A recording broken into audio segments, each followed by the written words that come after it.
How to fix the YouTube app is not working on your Sharp TV. So whether you can't watch a video or the app's just not loading in general, I'm going to show you a few troubleshooting steps. Now obviously the first thing you need to do is make sure you have an active connection to the internet. So you're only going to be able to watch YouTube videos when you're connected to the Wi-Fi. So if you just go and bring up the settings on your TV by pressing the settings remote, you can then just come over to Wi-Fi and make sure you have an active connection. Now once you've done this, head over to the home screen on your TV by pressing the home button and then go and load up the YouTube app. Now if it's not working, one way to fix this is come over all the way to the left hand side. Once you're on this navigation menu, you can scroll down to settings. From the settings page, you need to scroll down to reset app.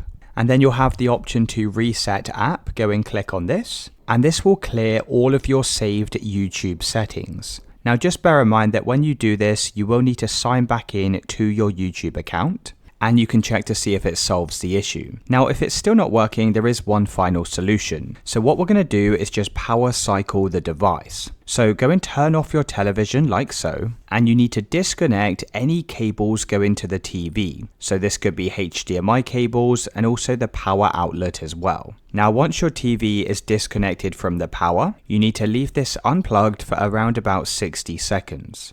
After 60 seconds have passed, you can then replug your TV back into the wall. You can try turning on your television and loading up YouTube, and that should have solved any YouTube issues.